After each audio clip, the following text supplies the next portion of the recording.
Welcome, Pewter Report readers, listeners, and viewers to another edition of the Pewter Report podcast, Energized by Celsius. I'm John Ledyard from pewterreport.com, and this is a special edition episode of the Pewter Report podcast because I've got two of the best friends I have in the business with me here today, ladies and gentlemen. Paul Atwell of pewterreport.com is with us. You know him very well from the live game day shows that we do.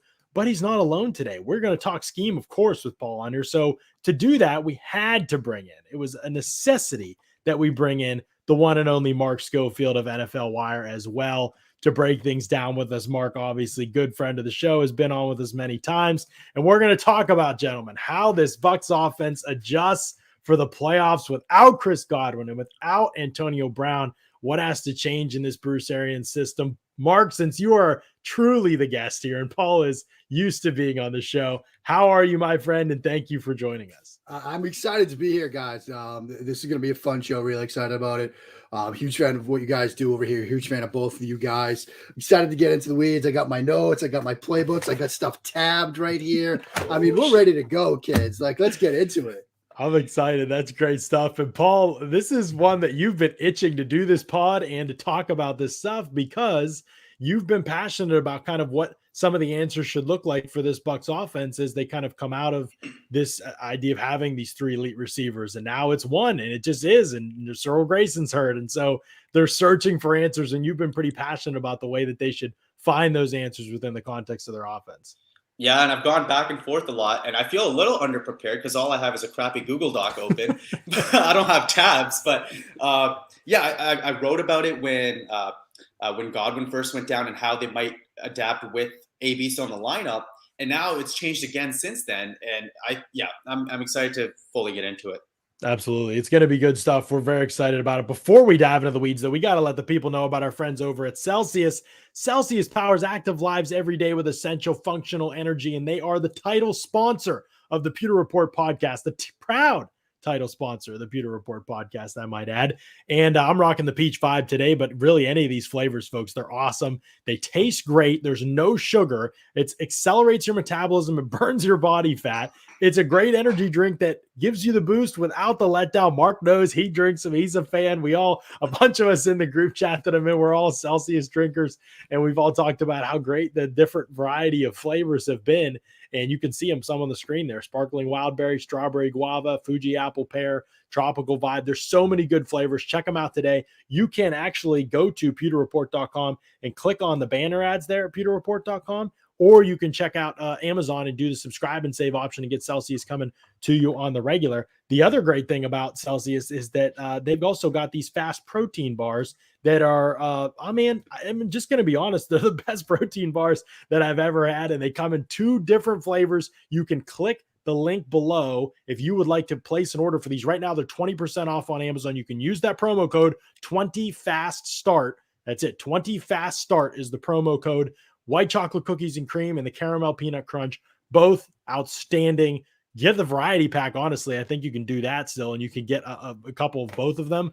I personally probably go toward the salted caramel peanut crunch, but the white chocolate cookies and cream, I just had one yesterday, so they're outstanding as well. Both of them, absolutely love them. So if you haven't checked them out, go ahead and check those out. 20% off right now on Amazon, and the link is down in the YouTube description below for you guys to check out.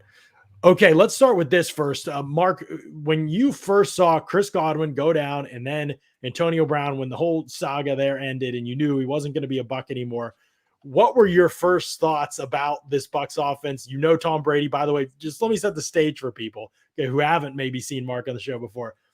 Dire Patriots guy, has covered the Patriots before, knows Tom Brady, and has watched pretty much every snap of Tom Brady's career, was also a quarterback in his own right. So Mark has kind of a lot of insight as an author, his insight into all of these kind of stuff already as it is for quarterback play. So knows the X's and O's and what quarterbacks should be looking at extremely well, and has studied pretty much every snap of Tom Brady's life in Bill Belichick and the Patriots offense. So he knows all of that stuff as well as knowing Bruce Arians offense. So that's how we come to the table for this conversation, Mark, when I say to you, and the knowledge of Bruce Arians offense that you have, and the fact that you know how important wide receivers are, when you see Godwin, AB go down, and you know it's going to be on Mike Evans and whatever they have left shoulder at wide receiver. We'll talk about Gronk in a second.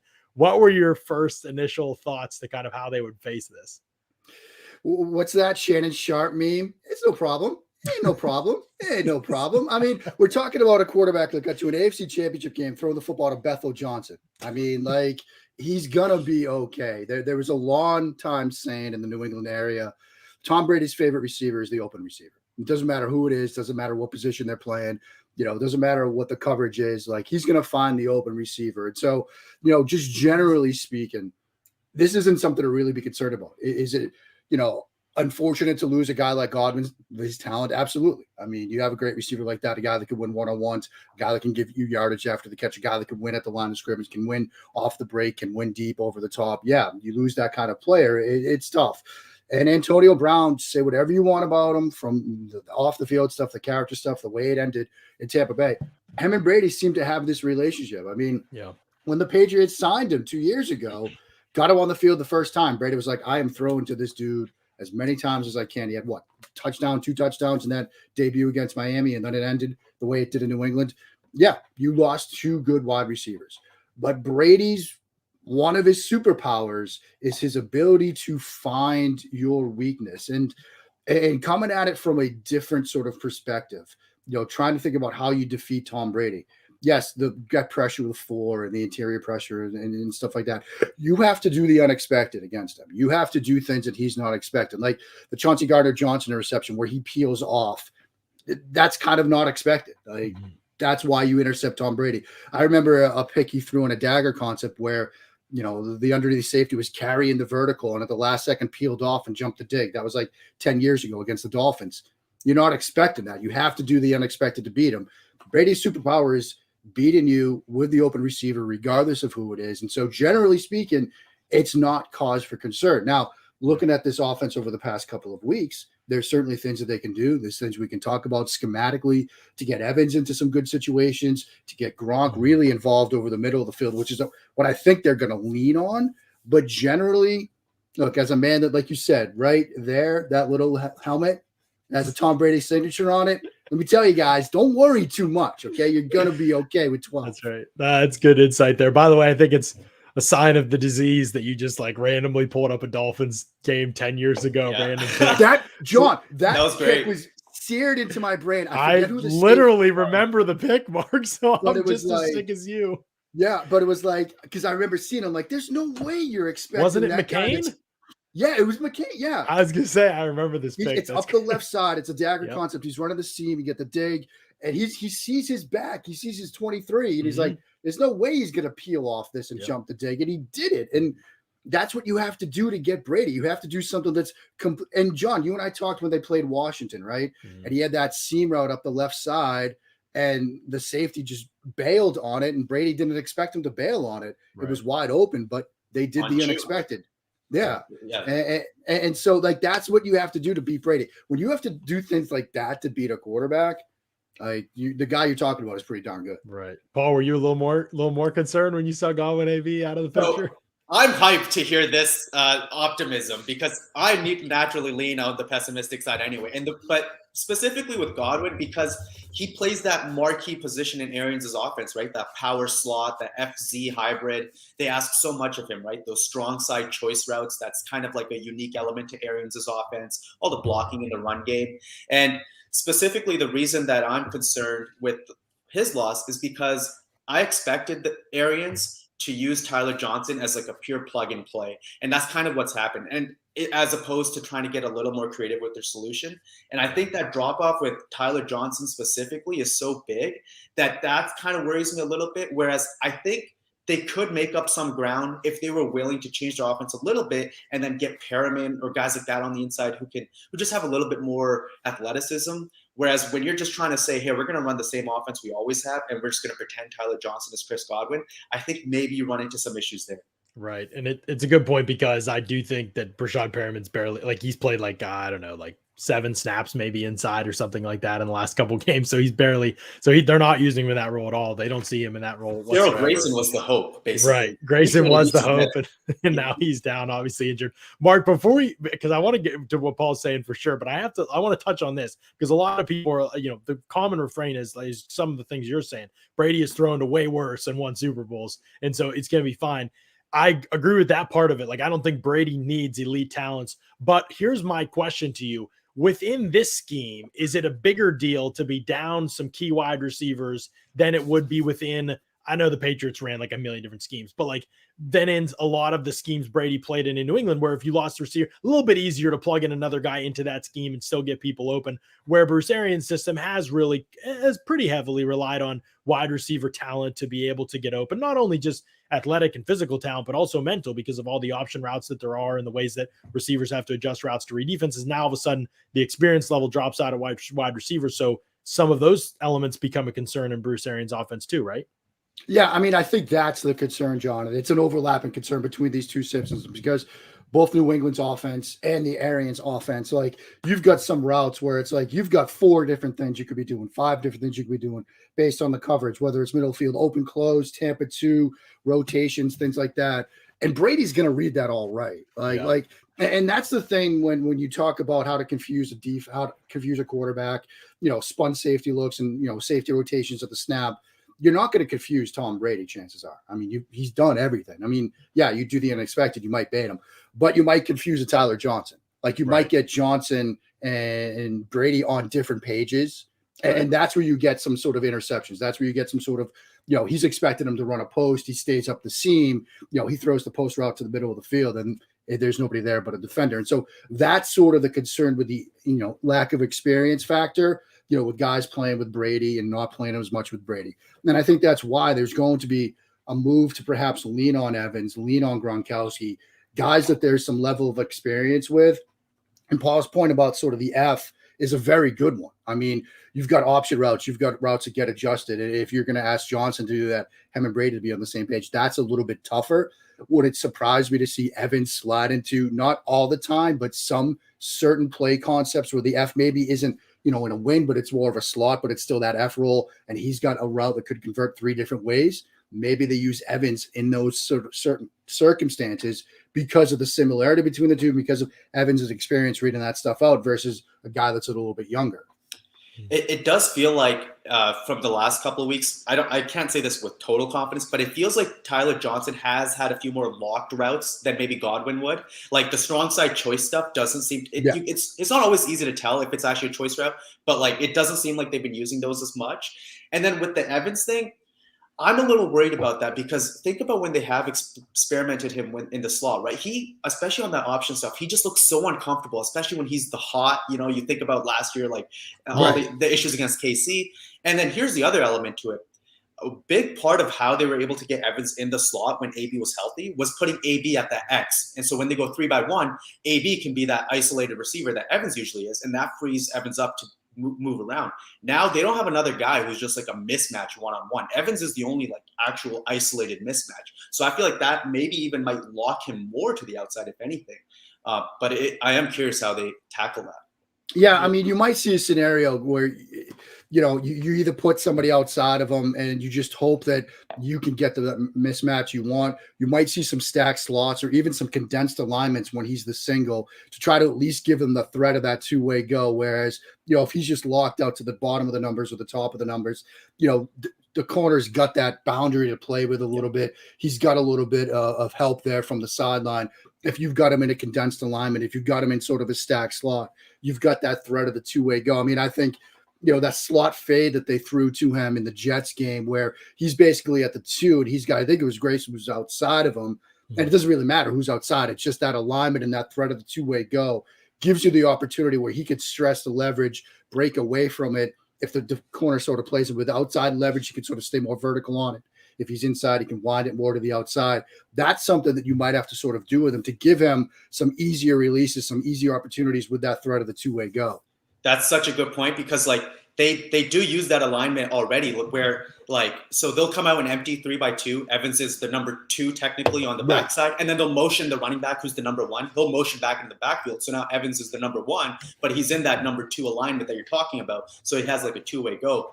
I never really thought about that, but yeah, they could start using that more specifically for that reason. Because the other issue that they come into sometimes is like this happened against the Saints is when you don't have credible threats on the outside, especially say if they have a nub tight end, teams just condense the middle of the field, right? The robbers, the hole players, and they get into issues when they don't have like credible threats on the outside. Yeah, and I mean that's going to be a problem because if you're Jonathan Gannon this week, you want to take away the middle of the field, right? Like having watched Brady as much as we all have, like Brady, yeah, he can throw the deep ball, the arm is fine, you're not worried about that, but he'd love to get by throwing 6-yard crossers and shallows like any quarterback would. So if you're Gannon, you're going to want to run, lurk, cross, whatever terminology they'll have for it. Bring robbers down, take that stuff away, take stuff away like that from Gronkowski. So yeah, you're going to need some ability to sort of get some stuff out to the outside, and a lot of the stuff that I'm looking at, from what they've run in the past couple of weeks, get him, whether it's Perryman or somebody else on one side, Evans on the other, running them vertical, and then giving Gronk that sort of middle read, where if you get that too high look, if you can catch them in, quarters or, full, straight cover 2 or whatever, you've got that opportunity to hit that. But if you get single high, they're trying to take that crosser away. You've got perhaps a one-on-one on the boundary that you might like. Yeah, it's going to be interesting too because of the way that the Eagles play defense. Like probably as obsessed with any team in the league is just preventing big plays and giving up a lot of passes underneath. And Brady checked down all game in week 6, and they've changed a little bit, and they'll blitz a little bit more and they'll play a little bit more man coverage. But generally, this is still a pretty zone heavy defense and a defense that wants to keep the ball in front of them at all times and rally and tackle the catch. And against Brady, against some quarterbacks that can work, but against Brady, I just don't know. I think they're. John, you and I have seen that for years, right? I mean, you remember some Steelers. The Steelers. Come on this show. Everybody knew where he was going with that one. As soon as we talked about zone defense versus Brady, you knew he was going to bring up the Steelers. Spot dropping Steelers. Spot drop cover 3 to get Haas juke all the time. He's hitting Gronk up the seam like left and right. You don't want to spot drop against Tom Brady. Yeah. I mean, you don't want to spot drop against him, but the problem is that's a lot of what Gannon's done this year. And you're right, guys. Like he's going to want to keep stuff in front of him.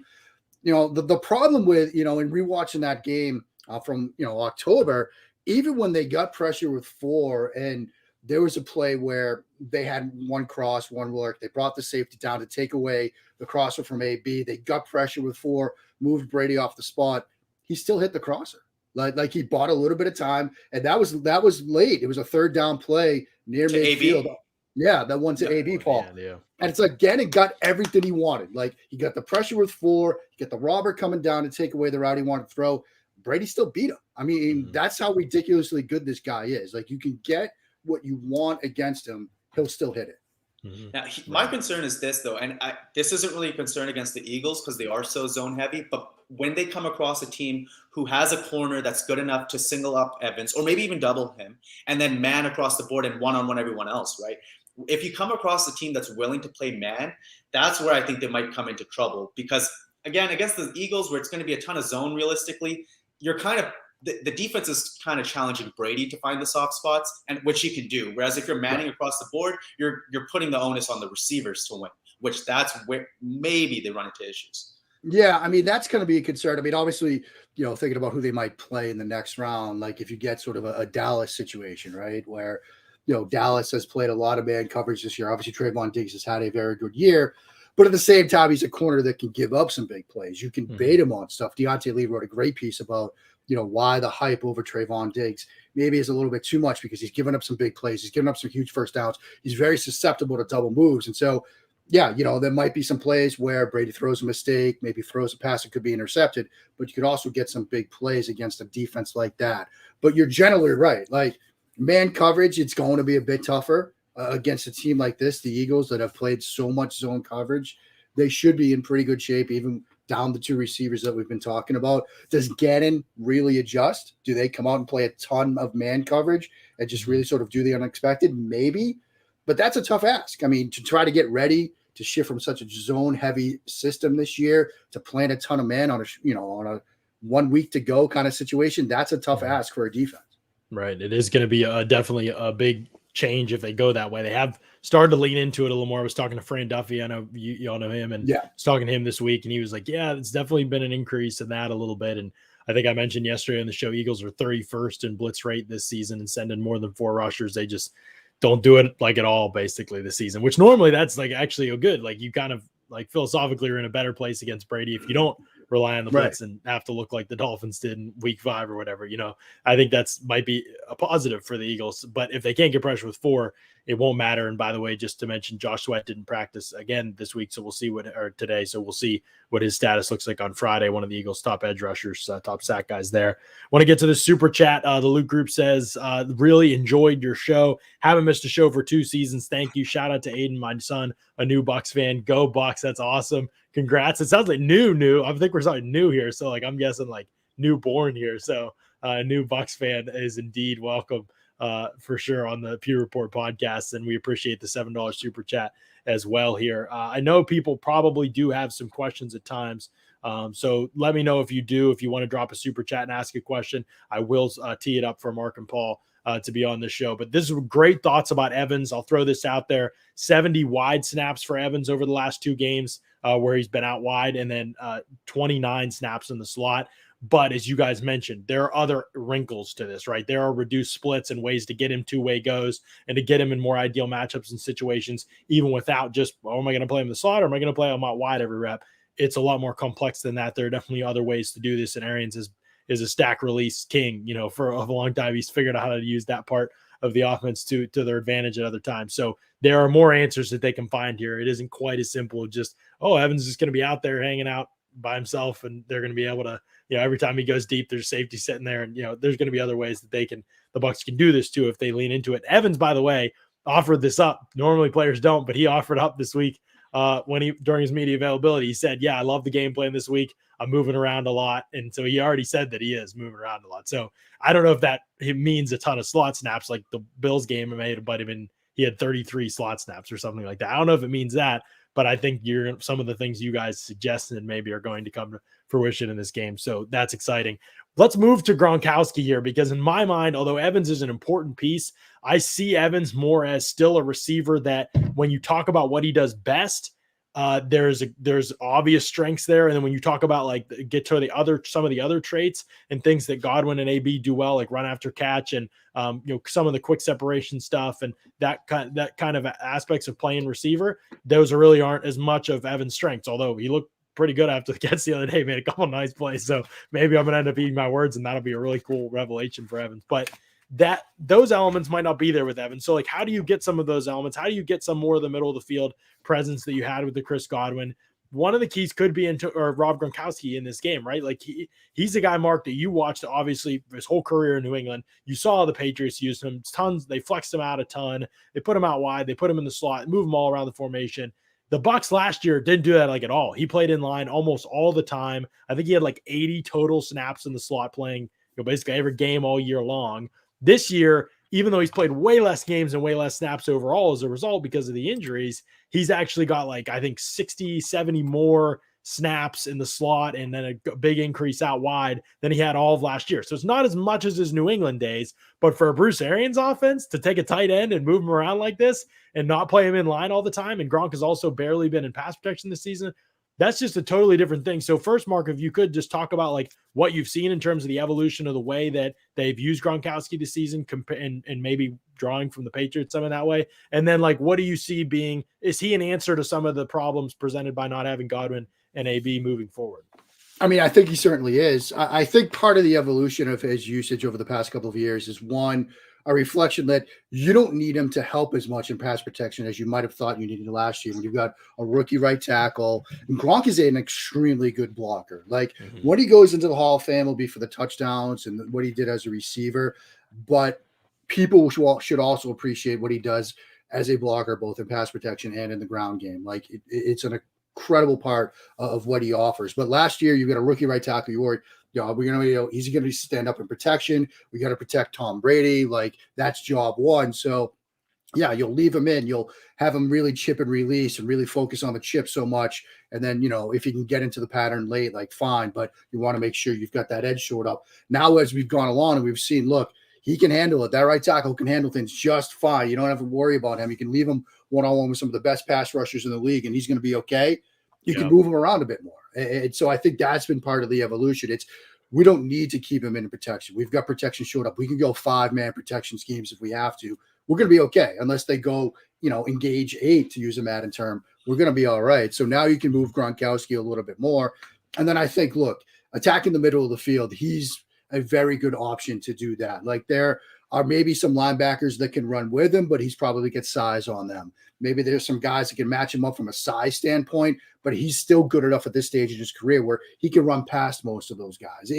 He's a very tough, he's that mismatch kind of nightmare still to this point in his career that he was back in New England. And you see, against Carolina, against New York, like they move him around a little bit, got him in the slot, some wing alignments and things like that. They're letting him run middle read stuff. They're letting him attack the middle of the field. They're daring teams. Like, can you find somebody that can run with him? If you can, good. That's a heck of a player. You better re-sign him in free agency. But it's hard to find that type of player. And so if you've got him stressed in the middle of the field, then it sort of opens them some stuff to the outside. And I always come to, games like this, questions like this, like if I'm Gannon, what are you worried about? You're worried about Evans on the outside or wherever they put him. Now you're worried about Gronk in the middle of the field. Are you going to stay two deep safeties to give you some help over both of those guys? Find a linebacker that can – they don't have a linebacker that can run with Gronkowski. I mean, no, I do some Eagle stuff, guys. Right. Like second level of their defense, not great. So, I think Gronk is going to be a huge part of this passing game. And I think the reasons from a pass protection standpoint why he's now freed up to be a huge part of the passing game, I think that's become, because of Wirfs and what he's shown over the past 2 years. I kind of started laughing when you mentioned blocking because John and I were just talking about that before this. But you make a great – I never even thought about the right tackle part of it. To me, I thought that they're moving Gronk around more because they feel more confident in their running back pass protection this year. Oh, that too, yeah. Last year, Fournette and Ronald Jones were horrible in pass protection, and Fournette he's taken a huge step forward to now just being like at least serviceable, right? And Bell and Keyshawn Vaughn in their limited snaps have done well in that role, and that also lets them open it up a bit more. But yeah, like Mark mentioned, the middle read routes or Arians system Delta routes. I wonder if they start using them more on like 9-8-9 as that number 3, where it was always Godwin before running that Delta route. But one thing that I've really liked with Gronk against these teams that play a lot of soft too high is when and John, you've heard me talk about this a bunch, is when the Bucs go play action and Gronk chip releases, he's like got no one in front of him for 7 yards. So it's like a 0 air yard pass and just all this yak opportunity because teams are just so afraid of the big play. They just sag way off by the time Brady finishes the fake and Gronk releases off his block. Just a ton of space. And I think that's another way they could open it up a little bit more for him. Yeah, I mean, against the Eagles, that was like bread and butter for the Bucs last time they played. And obviously there will be wrinkles and changes from both these teams. So take all that with a grain of salt. But, part of our job is just looking at the last matchup and seeing how to analyze that. And you could see, OJ Howard, who hasn't been a factor like all season, was just a factor. Obviously, Rob Gronkowski didn't play when they played the Eagles last time. And OJ Howard got 7 targets. I mean, he was second most targets on the team in the last game. 6 catches, just 49 yards. And I think you give Gronkowski 6 opportunities like that, and you're probably going to get more than 49 yards. And Brady, 4 targets as well, and he had 3 catches for 26 yards. So, I mean, you had 11 targets to your tight ends without Gronkowski in the game.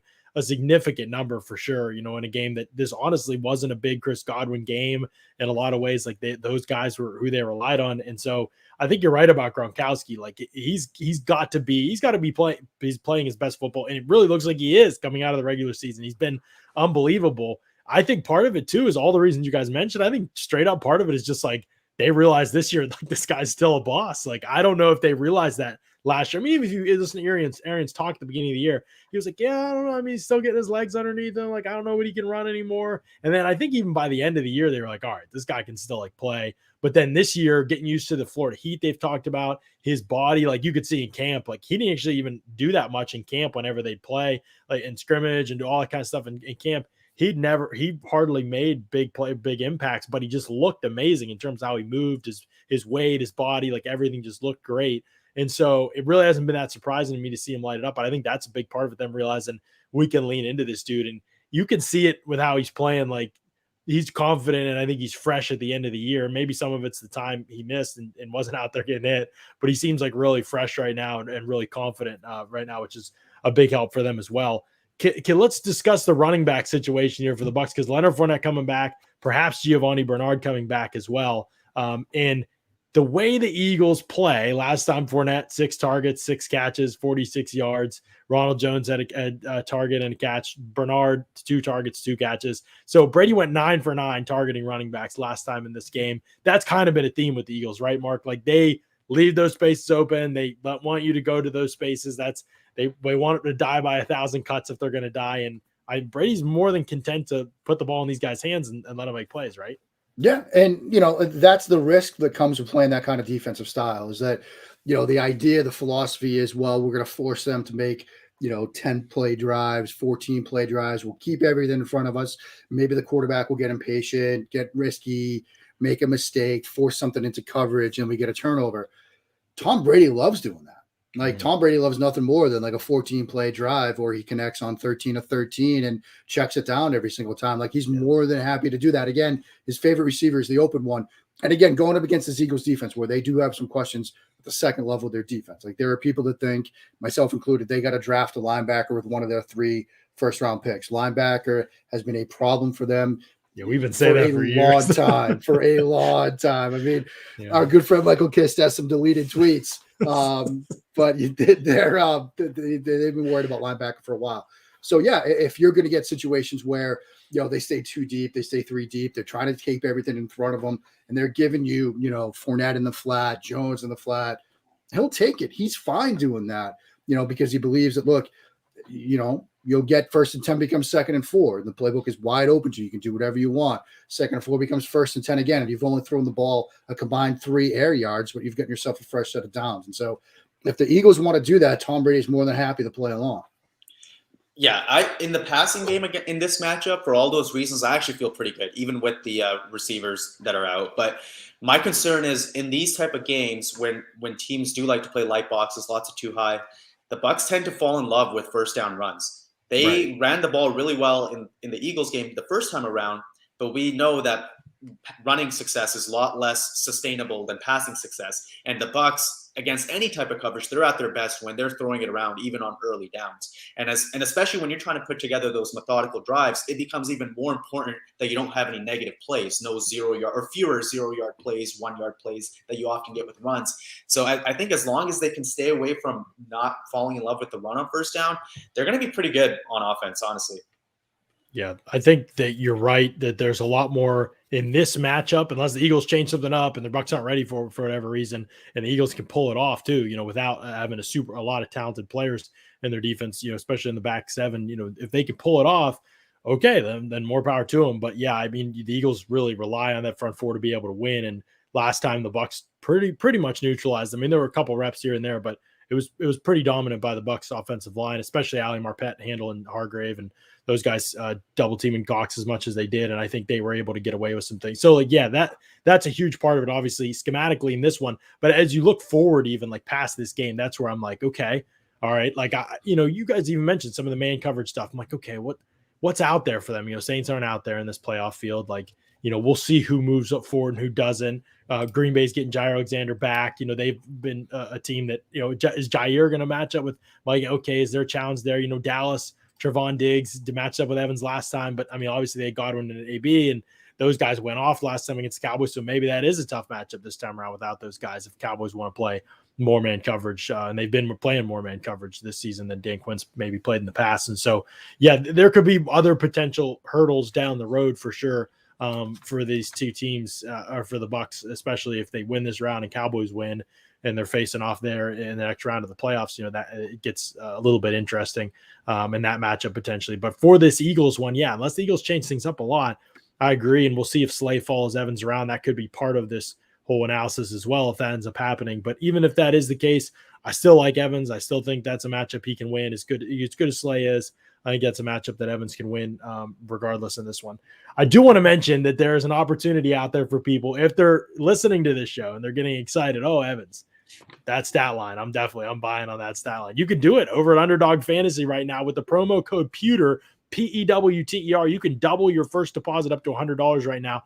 What's great about Underdog Fantasy is that you can do a bunch of different stuff on their site and their website. Super easy to use. Their app, super easy to use. It's great stuff. You can go in, you put your first deposit in, use that promo code PEWTER, and then it's all like right there for you. You can do tournament play. You can do best ball leagues. You can bet over under on player stat lines, prop bets on player stat lines. That's my favorite thing to do. You can do up to a pick five player stat lines over or under. You can mix and match NBA. You can get it all. You can whatever you want to do. NFL games coming up this weekend for the playoffs.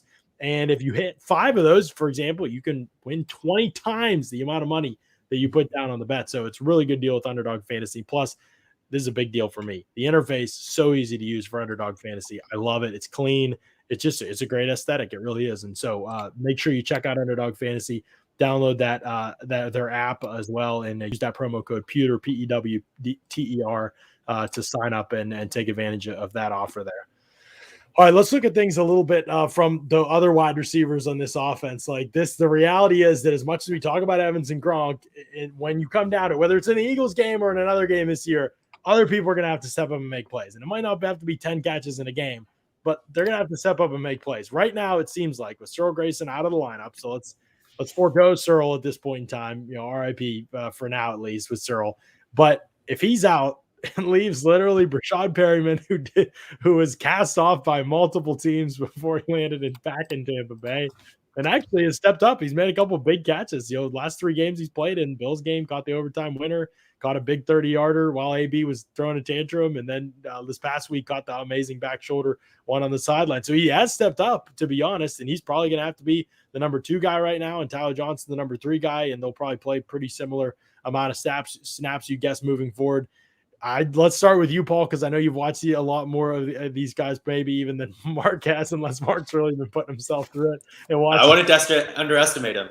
I was going to say maybe he has been. But what have been your impressions so far, Paul? Are you encouraged by anything you see from Tyler Johnson or from Brashad Perryman? And Scotty Miller, obviously, is kind of in the mix there still as the wide receiver 4, last year's playoff hero. Is there any magic left there for him potentially?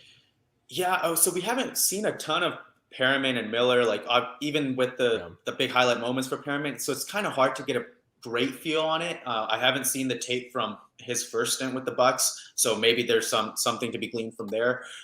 He really did go off in his last 4 games or 5 games of Bucs. He went nuts. Got himself the contract as a result. That's right. If you went and watched the games, Paul, you would be like, how is this dude just available? Yeah. If you just watch those games, right, you would be stunned. I'm going to send you some of the catches. Sure. He was unbelievable. But everything was a highlight reel, but that hasn't been his career, obviously. But I am worried about Tyler Johnson because, the ideal situation in those 11 personnel kind of plays where you have Tyler Johnson at the number 3 spot is let's get zone coverage. Let's get a linebacker against our number 3 receiver. Or by number 3, I mean that number 3 spot. Against our slot receiver, let's run juke, whatever.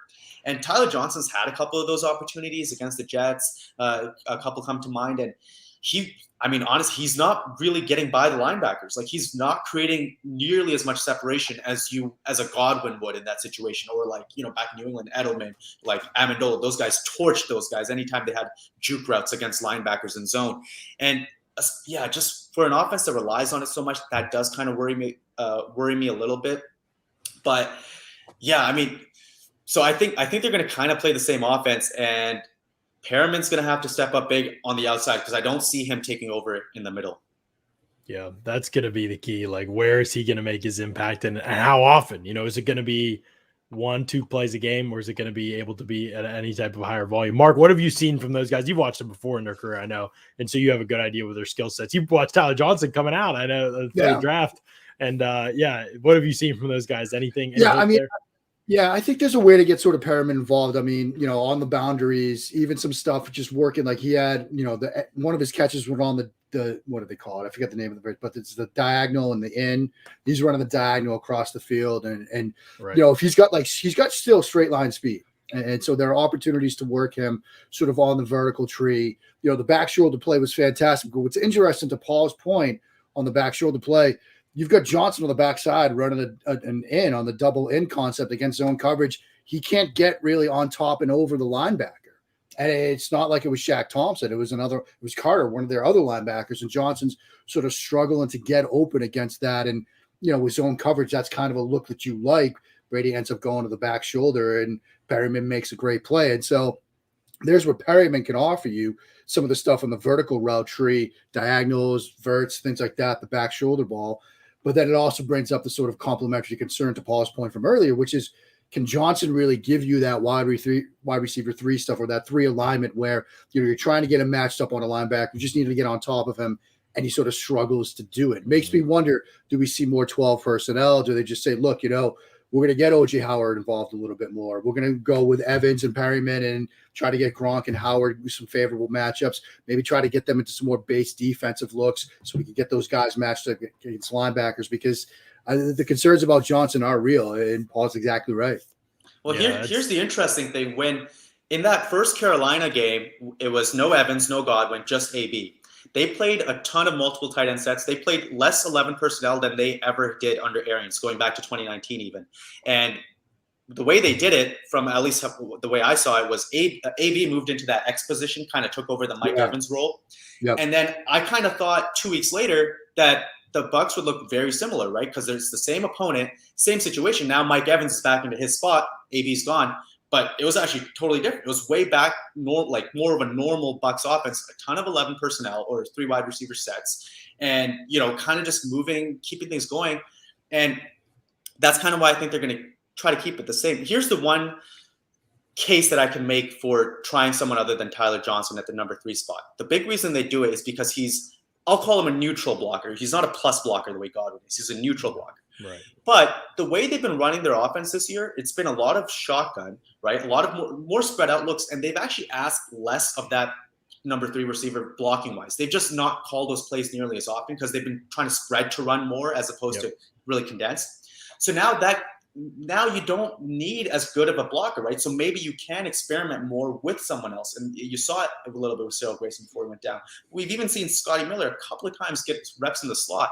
As they're becoming that spread to run team, maybe you don't need that big body in the slot as badly. Mm-hmm. Yeah, no, that's a good point. And I think that might be where they're kind of going with this. I'm hoping, again, I don't know how much the Carolina game, we have such small sample sizes because Perryman was out and missed time. Now Cyril Grayson's been out, so and Tyler Johnson saw snaps diminish for a while there and then came back, and he was more snaps than Perryman. And so we have had just a ton of moving pieces. There hasn't been much consistent in terms of the way, like you said, like game to game, it kind of has looked a good bit different. And so there is some uncertainty going into this as to what they'll look like and even who will play the most. Although at this point, they're down so many receivers, they really probably only go into this game with 4 guys that actually trust you. We'll see. Somebody jokingly said Jalen Darden's going to go off for 2 catches for 14 yards. It'll be 2 fantastic plays, though. Yeah, I mean, 2 fantastic plays. That's right. They'll set up a like, 2nd and 7. It'll be great. Yeah, like I mean, they're at that point where he like legitimately like one injury and he has to get in the rotation because they're going to play 4 guys, and so it's a tough spot for them in terms of the wide receiver room because there isn't a lot of depth there. But yeah, this matchup, I have a little more hope down the road. I could see it being a struggle, but you guys talking about 12 personnel and maybe getting some tight ends to fit into this mix. So let's discuss that next, maybe if we can. But first, I want to make sure I mention Spotify Greenroom. It's the place to go to talk about music, sports, and culture live. You can download Spotify Greenroom on the App Store or get it on Google Play. You can jump in watch parties for sports. You can jump in to talk about music or culture and sports other than football. You can grab the mic. You can verse your opinions on these platforms. So download Spotify Greenroom on the App Store. Get it on Google Play. You won't regret it. It's a great platform to be able to voice some of your opinions and hear the thoughts and opinions of others, engage in some good discourse as well. So the tight end groups, this has been probably, I don't know, it's been up there at least for me in terms of the most disappointing things in the Bucs season. Yeah, I just really don't feel like the tight ends have played that well other than Gronkowski. I don't think, Cam Brate's had a moment here or there, but he just really has not been himself. He's dropped a lot of passes. He's struggled to get open. I don't know if it's diminished athleticism. He's never been the most athletic guy, but he's usually had reliable hands and good routes. And this year just hasn't been that guy. And they really, last year in the playoffs, he stepped up. He was huge. He was one of the leading receivers last year in the playoffs. People forget.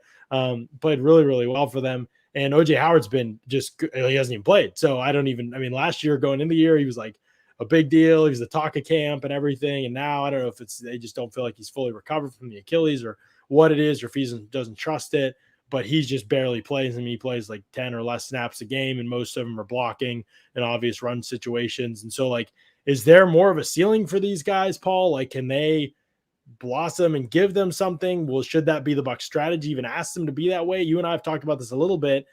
I like maybe seeing something from Brashad Perriman lately. It's been exciting. I think we both have real reservations about Tyler Johnson, and you'd love for Cam Brate to be the guy. Like we can go to 12 and we can use Cam Brate and he can do something like at least underneath, give us a security blanket, play off of Gronk and play a different role, a safe role, but make plays when we ask him to and find the space. And you'd like to be able to ask him to do some of those things, but this year it's been a rough go of it as we watched Cam Brady. Yeah, if either Bray or Howard were playing as well as they did last year, it would be a slam dunk. Yes, let's go 12 personnel. Like we wouldn't even be talking about this really. Right. And it's interesting because they did do a lot of that stuff in that first Carolina game. And specifically what they did a lot was they went in those hip slot formations, right? Where they had the 2 tight ends on the one side, 2 receivers on the other, and it puts the defense in a bind. You kind of have to declare your coverage and also like, are you going to match up small? So because Carolina was often like they had a corner on that side of the 2 tight ends, the Bucs were able to take advantage in the run game. But do you want to rely on those guys like Bray and Howard, especially blocking week after week, run blocking? Do you trust them in the pass game? I don't, just based off what I've seen this year. And for that reason, I'm kind of like at this point inclined to stay more like 11 personnel heavy and kind of use what you have at the receiver position. But if those guys can take a big step up, get back to where they were last year, then then you instantly, I think, go back to just be 12 heavy, like 12 personnel heavy. Right. You agree with that, Mark? I mean, you've seen these guys play a little bit, and I know you've been a fan of Brady in the past. Like we all have been kind of, but this year it's been. I mean, he still makes a play or two in the red zone, but it's not been the same. Yeah, I mean, it hasn't been the same. I mean, I think there's both a pro Braid and an anti Braid argument based on this Eagles game. He had a nice little catch. He was at the 2 at an empty. He was 3x2 to the right, working against zone coverage. Nice catch, little yardage after the catch. And against these Eagles linebackers, he could probably make some plays in space against them, particularly in zone coverage, finding some little soft spots, sitting down in grass. But he also was matched up on one play against Alex Singleton in man coverage. And Singleton, made a pass breakup working against him. He couldn't get any separation on his little option route. And like, I saw your eyes just sort of widen there, John, saying like when Alex Singleton is getting the better of you on a one-on-one rep in man coverage, it's not a good sign. Yeah, it's not. It's a concern moving forward. And those guys, you'd like for them to be the answer here, Paul. Like, especially because, like, look, I mean, Paul mentioned the sort of the spread to run, and like, that's where the game's going right now, right? Spread people out, run the football. But I'm also a fan of the sort of flip side of that, which is condense, go big, and throw out of 12 and throw out of 13. Try to get those base, quote unquote, defenses on the field, get these guys matched up against linebackers. So if Arians had the ability, if Leftwich had the ability to say, look, we'll just go 12, we'll go 13. And, if we're worried about receiver group being thin, we can get these guys on the field as tight ends and get matchups. That card isn't there right now. You'd love to have it going forward. Maybe something happens, catch a little playoff magic, but right now it's just not really there. Yeah. I could see the Bucs going this route in this matchup. And if you remember, like, before the week 6 game, John, I texted in the group chat. I was like, this, they're going to use more play action than they've used all year. And in the opening drive, it was 4 out of their 6 passes were play action. It ended up not being the highest percentage wise, but it was up there. And in terms of just like raw count, it was tied for the most. But I think that ties back to the fact that against these type of defenses, the Bucs say, okay, we want to run it. All right, well, if you want to run it, that might naturally lead you into a 12 personnel type of game, right? More tight ends and try to go big. And hey, if you go 12, do they still play a light box or do they bring an extra guy into the box? Like, how do they counter, right? And maybe on the first drive, the Bucs just experiment with that, right? And then depending on what the Eagles do, then they decide, hey, do we want to be more spread out today? Do we want to do this? Like, because you see that a lot, right? Where the opening drive teams will just throw out a bunch of stuff. They're kind of just probing. Like, what's your answer to this? Hey, what do you do when we do this? And then you kind of formulate your game plan from there. Right. That could definitely be true. And has been true of the Bucs, honestly. A lot of people, slow starts. And I think that is part of it, Paul. They often, it's like they want to figure out what you're trying to do. And then, they'll adjust what they're doing and try and take advantage of it. So I think those are good points there. Yeah. How those tight ends step up and play in the playoffs. I really think that's going to be a big part of this. So we'll get to our final thoughts here in a second. But first, I got to mention our friends over at Pin Chasers Bowling Lane. This is the place to go, folks, for food and for fun with your family. Even this weekend, this is a great place. You can watch the playoff games here too. They've got an all-you-can-eat pizza night over at Pin Chasers. You can get breakfast anytime at Pin Chasers. Oh, I love that. And you can see the food right there on the screen. I mean, it looks outstanding. So Pin Chasers, great place to go. They've got a couple locations. You can see them there, East Pasco, Midtown Veterans, that you got spots you can go to in Tampa to enjoy some bowling, some food, some fun with the family as well. So make sure you check them out. Again, you can see some of those specials at pinchasers.net that they have. But that all-you-can-eat pizza night, I'm just telling you, you might want to tab that night. Make sure you get down there with the family. It's a good time. Mark knows. He's seen me. Mark, you've seen me put away a little food. I have seen you eat your way through an entire Holiday Inn breakfast buffet. Like they had to call in some new chickens to get some new eggs, man. It was just an absolute display down in Mobile, man. Just one of the more impressive things. Two of the more impressive things I've ever seen down in Mobile for the Senior Bowl. One was the way you ate through Mobile, but then Matty Brown. I mean, Jon, the first time I saw Jon, it was down in Mobile, and I thought, oh, it's great that the players here for the Senior Bowl are going to hang out with people like us because, Jon's massive.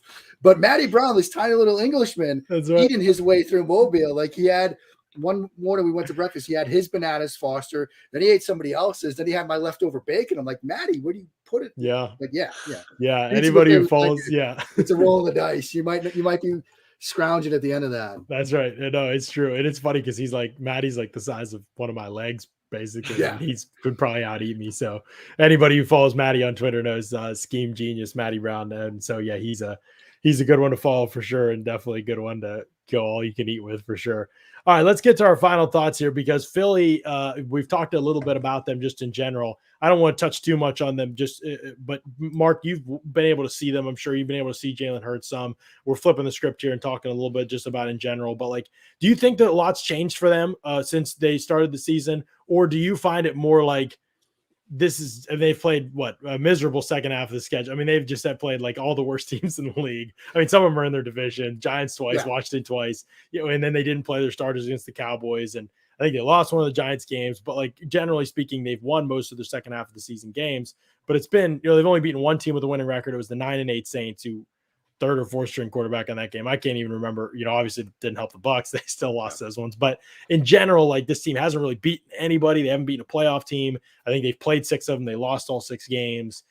Do you think that's changed a lot for them, or do you think it's just been a matter of them going up against weaker competition? No, they've really changed what they've done on the offensive side of the ball. I mean, going into that game back in October when these two teams met, the Eagles threw it on first down, most of the time. They were a heavy pass. League, I think, one of the highest pass rates on first down in the league. Now they run it more than anybody on first and second down. They have really sort of shifted away from the early down pass, and they decided around the midpoint that, look, we're much better keeping the ball on the ground. We'll limit what Jalen Hurts has to do.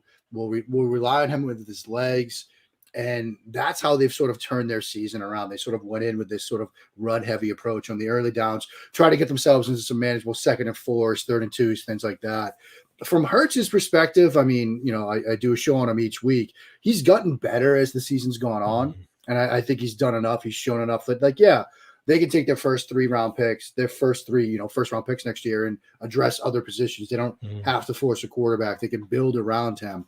There are some limitations to his game. He is still very much although he's fighting it, first read, maybe second read, then he's going to pull the ball down. There have been moments throughout the back half of the season where you've seen him go 1-2, reset his feet, get to a backside dig or something like that. So he's getting better, but that impetus in the back of his mind to pull it down, to try to make something happen with his legs, that's still there. And so there will be some moments on Sunday where if you can get some pressure on him, where you can take away his first or second read, he's might going to pull the football down and start to run around a little bit.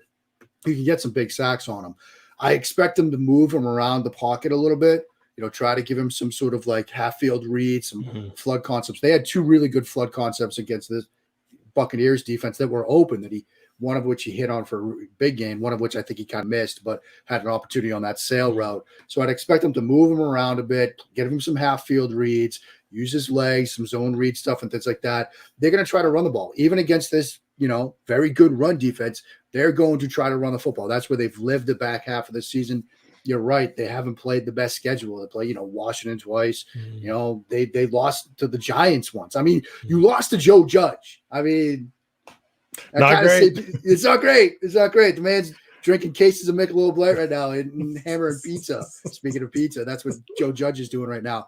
I mean, this is a game that the Buccaneers should win. That's what the Eagles are going to try to do. You're going to try to make it easy on Hurts. Take away his first couple of reads. You should be okay. Yeah, it's interesting. Go ahead, Paul. I know you have thoughts too. Yeah, and I always, when you're going against these quarterbacks who like to get to their first and second read, and that's kind of it as far as the progression. Usually, I know that's an oversimplification. I always kind of want to see the Bucs get away from their blitz heavy scheme, because when you blitz a ton, you make it easier where you're like, okay, you can just throw hot, right? You kind of give the answer right away. So challenge them more, and by the way, like that flood, I'm sure they're going to run flood a ton, because Bucs are going to play a bunch of cover 3, right? So if he doesn't get to that sail route, he might just take off, because you see him at times where he hits that after his 5-step drop, he hits his back foot, he just takes off right away sometimes, and it's like there's not even a reset every time. But if he is able to kind of settle in there, especially if the Bucs are weaker in coverage with the blitz, and he has like that backside dig coming into his field of vision off of flood, right, because it's such a natural route, then they could be in trouble. But so I think they got to maybe play a little bit softer. Make sure their contain is good. Hopefully Shaq Barrett's back, and that helps with that sort of thing. But I think they need to ease up on the blitzes in this matchup against this kind of quarterback. Paul, yeah. I love that point about blitzing a young quarterback. I know that's the usual thing you hear on the broadcast, right? Always a young quarterback. You want to blitz him, speed him up. But you're right. You give him the answer to the test. Like he just gets to throw his hard. He gets to go to his reverse read, the side adjustment or whatever. Play zone, make him read stuff out, make him get to 1 to 2 to 3 to the backside dig, whatever. You spin the safeties or whatever so you confuse him. But yeah, don't give him the easy hot read. Like, don't give him his quick little outlet to Goddard or a check down to a back out of the backfield immediately. Make him read his progressions and work through that stuff against zone coverage. Give him some tighter windows to throw to. I think that's how you play a young quarterback generally. I think that's how you want to play Hurts, given what he does. So yeah, the blitz stuff, I'd shy away.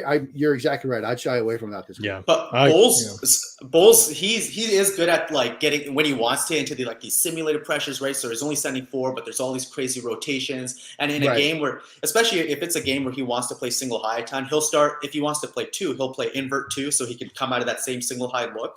So he has ways of being like super confusing if he wants to. But then there are other days where he's just like blitz, blitz, blitz, blitz, blitz. So which Bowles do we get? Right. I think.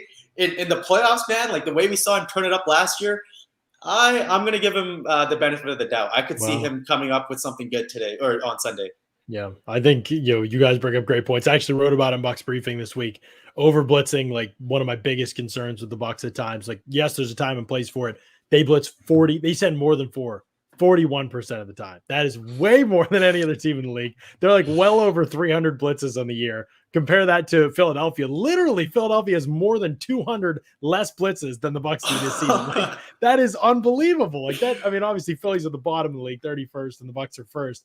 But just like how much more they blitz than the average team. I think they're almost 40 blitzes more than the next closest team, which I think believes Miami.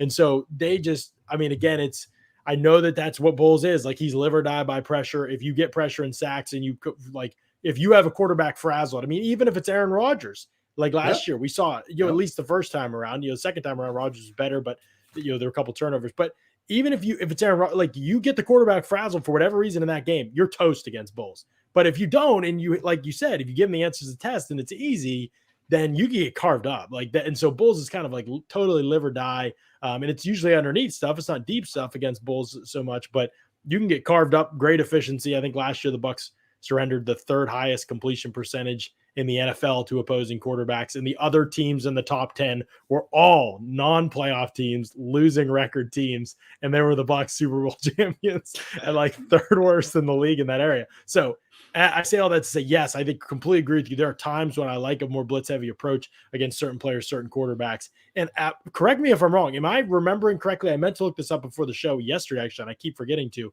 I'm pretty sure against the Eagles last time, he did not blitz a ton, at least early in the game. I think that they really played contain a lot and didn't over blitz. I mean, for Hurts only had like 114 yards passing in the whole game. But I could be wrong about that. And maybe late in the game it changed. I can't remember. But I'm struggling to remember. If I remember correctly, I believe he played it maybe a little bit safer against the Eagles the last time out. I could be completely tripping on that. But I don't even play defense in Madden. I just press Super Sim. So, I'm watching the offense tape a lot more. I'm pulling it up right now, and I'm seeing only 11 blitzes. Okay, that's right. Low for him. Yeah, right? That's very low for him. Yeah. And one of those was a penalty. So it's really like 10. Yeah. Okay. That's what I thought it was. Yeah. Yeah, I mean, they blitzed him on a big play in the fourth down where he hit Devonta Smith on a deep in cut from the left, right. and they also technically blitzed him on the 2-point conversion. But Right. yeah, they didn't blitz him a ton. You're right; they played a Yeah. little bit more zone coverage. So Right. Yeah. It wasn't the Super Bowl game plan, but it was pretty Right. like it was more of that, like, playing rush with 4. And they really wanted to contain the pocket, which Yeah. was mixed reviews as it's been all season for the Bucs. It's a big concern going into the game. But anyways, great thoughts. I love all this. This was really good dialogue and good conversation. I think it gives fans hopefully a little greater lens into what the Bucs offense should look like moving forward, and then what the Eagles what challenges they present. I know people want to know about John Brown. And I've seen the questions in the chat. There's not a ton to say. I'll just say, like, he has played in this offense before. I don't think he's going to play this week. We'll see if he plays Sunday. That's asking a lot because I bet he barely practiced today. He's still learning. I mean, he literally 2 days. He didn't even come in at the beginning of the week. So, like, I just don't think we'll see him this week. And then we've just kind of got to see him. And he has played inside and outside before. He's mostly an outside receiver. In Arians' offense, he played a little more inside than he has played other places, I believe. I've always liked John Brown, but he's older and he's had a lot of injuries. And so you're probably not getting the same player. Otherwise, he wouldn't have been not playing for the last couple of teams that he's been on. Although, Perryman's been all right, so we'll see. But yeah, Brown's going to need some, but it's the best move that you could make out there, in my opinion. Like, it gives you something in case somebody else goes down or Perryman's hip still bothers them or whatever.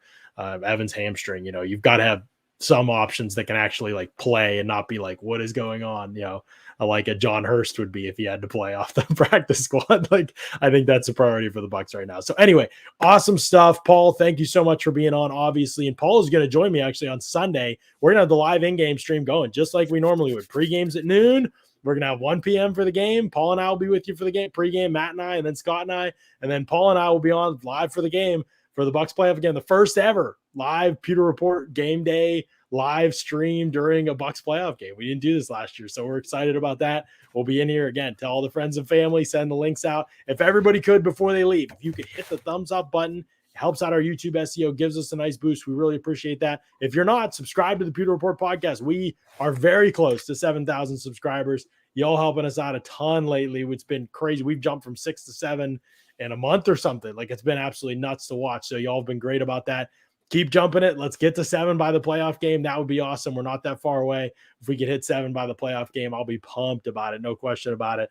But we appreciate y'all. Hit that thumbs up button on the way out. Hit that like button on YouTube. It doesn't hurt you at all and helps us out a ton. So we greatly appreciate that. And Mark, I need you to tell the people where they can, I know that where they can find you on Twitter and everything. You can tell them that too, but also, what are you working on? What are you guys doing over at the NFL Wire? I know you guys got game previews going up, so just plug what you got going on. The Bucs fans, and I know there's some Eagles fans in here too, for better or worse, but they can go check it out as well. Tell them what you guys got going on. Yeah, guys, thanks for having me on. This was a ton of fun. At Mark Schofield on Twitter, Doug Ferrara and I did game previews for all 6 games. He did the NFC games. I did the AFC games. 3 things each team needed to do to win. So Doug handled the Bucs Eagles game. You can check that up at touchdownwire.usatoday.com. I got a piece up today because, in addition to being a bit of a Brady whisperer, I'm unfortunately a bit of a Carson Wentz whisperer. And so I got a whole piece up on what went wrong for Wentz this year in Indianapolis and what the future might be. So you can check that out at Touchdown Wire as well. But on Twitter at Mark Schofield, that's the best way to find me. Yep, absolutely great stuff, Mark. We always appreciate it, man. Great insight. Nobody knows the Bucs, Brady, Arians, all that stuff better than you do, Gronk. So it's always good to get your thoughts and insight, Paul. As always, appreciate them. We'll be back live at noon on Sunday. That's when we'll be back on the Pewter Report podcast for Pewter pregame for the first playoff game, the wild card round. The quest for 2 in a row begins on Sunday, and we're excited for it. We'll be with you. Thanks so much to everybody for listening. Appreciate y'all. We'll catch you again next time on another edition of the Pewter Report podcast.